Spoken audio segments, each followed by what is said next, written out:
नमस्कार दोस्तों, आप देख रहे हैं मृदुल एजुकेशन एनालिसिस चैनल। मैं आपका मृदुल।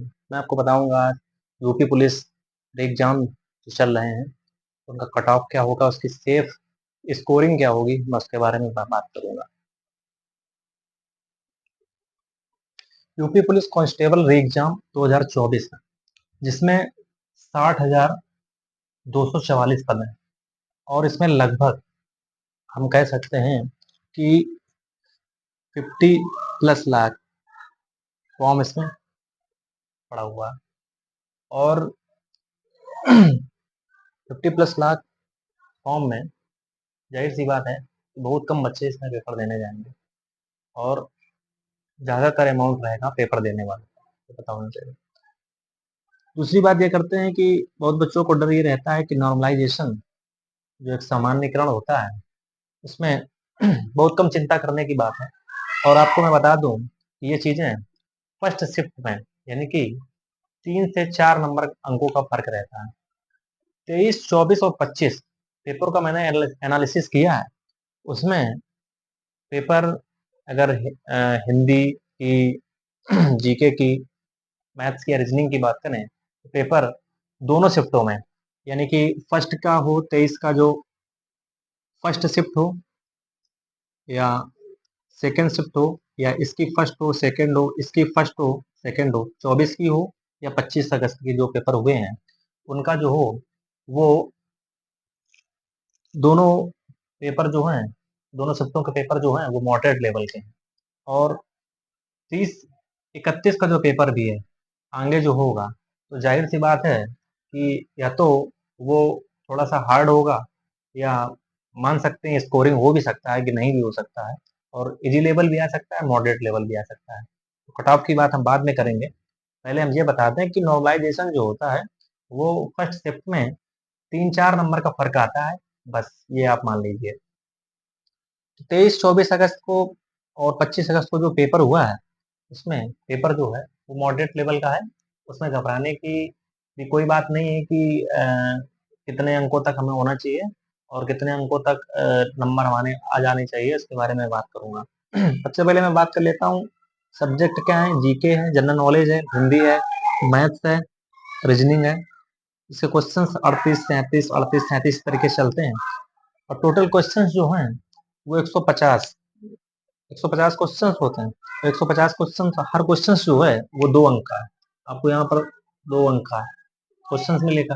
टोटल मार्क्स आपको यहाँ पर 300 नंबर के हो जाएंगे और टाइमिंग जो है वो 2 घंटे की रहती है। तो सबसे पहले हम 30 और 31 को जो पेपर देने वाले लोग हैं उनके बारे में बात करेंगे कि सबसे जो 23, 24, 25 को पेपर दे आए हैं उनके लिए बधाई हो और जाहिर सी बात हो उनका सिलेक्शन हो और अच्छा ही करके आए होंगे। और ये भी मैं आपको बता दूं कि जो बच्चे ये सोच रहे हैं कि नहीं हम 1 महीने में या जैसे एग्जाम की डेट आ गई तब से पढ़ना चालू कर दिया, 1 महीने पहले चालू कर दिया, तो उससे ये पता चलता है कि नहीं जहाँ पे एग्जाम निकल जाएगा तो ऐसा कुछ भी नहीं है। ये एक साल का एक खेल होता है, सालों का खेल होता है। बहुत बच्चे एसएससी की भी तैयारी कर रहे होते हैं और बहुत बच्चे वनडे एग्जाम भी इसका दे रहे होते हैं जो कि प्रदेश लेवल के होते हैं। तो आपको ये वो ध्यान रखना है कि जाहिर सी बात है जो 1 साल से बंदा लगातार या 2024 का जो पेपर पहले आया था फरवरी में जो पेपर हुआ था, तो उसके हिसाब से अगर भी आपने अगर बराबर लगातार आप पढ़ते चले आ रहे हैं तो जाहिर सी बात है आपके लिए पेपर अच्छा हुआ होगा। और जाहिर सी बात है जिनको 1 महीने के हुआ कि मैराथन देख लेंगे और इससे हमारा एग्जाम निकल जाएगा, तो ये एक संभव की बात नहीं। हाँ, अगर उनका आईक्यू लेवल अच्छा है तो हो भी सकता है। तो जीके बात करें तो सबसे पहले आपको वो क्वेश्चन, ये 30, 31 को जो जिनका पेपर है बच्चों का, मैं उनकी बात कर रहा हूँ।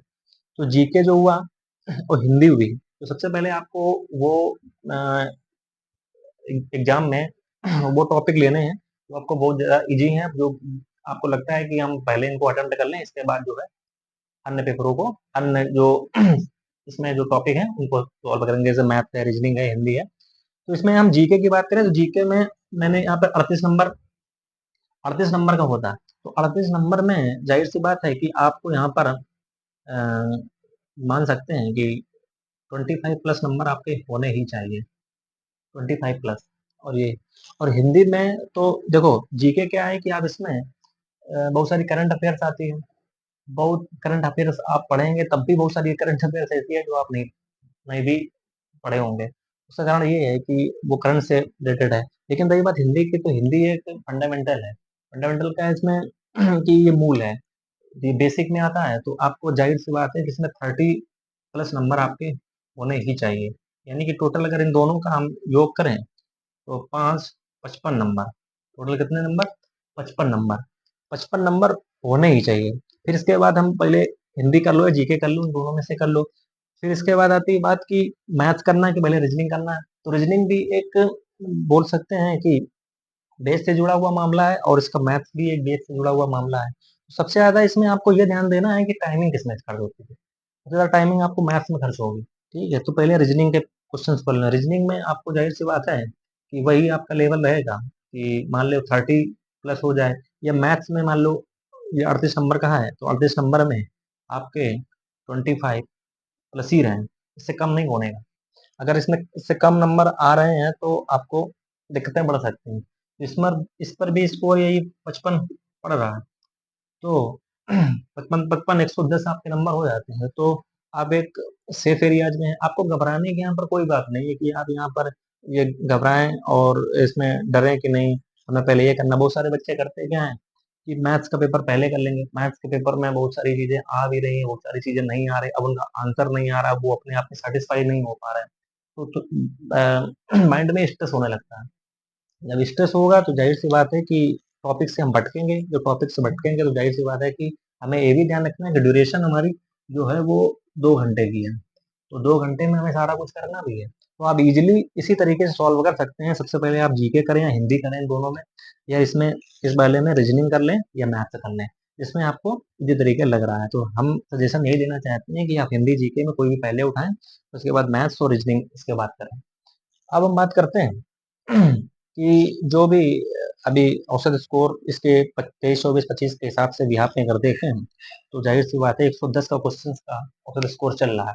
अगर हम कट ऑफ की बात भी करेंगे हम, तो जर्नल में इसमें अगर मेल पर्सन को देखें जनरल में, तो 110 क्वेश्चन अगर हैं तो आप रनिंग के लिए तैयार हो जाइए बिल्कुल। ईडब्ल्यूएस वाले भी थोड़ा सा अंतर रहता है, जो 110 इसमें भी, और फीमेल के लिए भी 105 जनरल में, और इसमें और ईडब्ल्यूएस में भी 105 भी इसमें होना चाहिए। ओबीएस में भी 110, इससे नीचे की अगर हम बात करें तो वो एक गलत बात होगी। और क्योंकि अभी कट ऑफ की तो बिल्कुल तय नहीं है, कट ऑफ एक बात का दायरा है कि उसमें क्या होगा, हकीकत में क्या है। जाहिर सी बात की अगर पेपर मॉडरेट लेवल का आता है, आगे हार्ड लेवल का आ रहा है, या बिल्कुल इजी लेवल का आ रहा है, अगर इजी लेवल का आ रहा है तो जाहिर सी बात है कि बहुत ही अ, अच्छी मेरिट जाएगी, मतलब अच्छे नंबरों से मेरिट जाएगी। तो अगर हार्ड लेवल का पेपर आ रहा है तो जाहिर सी बात लेवल थोड़ा गिर जाएगा। लेकिन आपको यही दिमाग में रखना है कि हमें इस औसत से चलना है।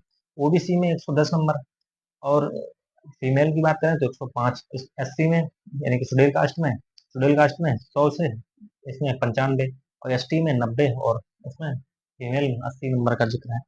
तो आपको जो है इस तरीके से आगे इसमें कट ऑफ की बात करें तो लगातार अगर पीछे की भर्ती देखी जाए 2018 की, और उसके बाद की जो भर्ती हुई है, तो उसमें भी 110 या 115 तक का जिक्र है कि एक औसतन आपका ये लेवल है। तो इस तरीके से आप तैयारी करें और आपको यही औसत रहेगा, तो जाहिर सी बात पेपर आपका बहुत अच्छा होगा। जो बच्चों आप 30 और 31 का पेपर देंगे उनके लिए मेरी तरफ से शुभकामनाएं, और अच्छा पेपर दें और इस शेड्यूल को फॉलो करें। जाहिर सी बात है कि आपका पेपर अच्छा होगा। और हमारे चैनल को सब्सक्राइब जरूर करें, आप लोग सब्सक्राइब नहीं करते हैं।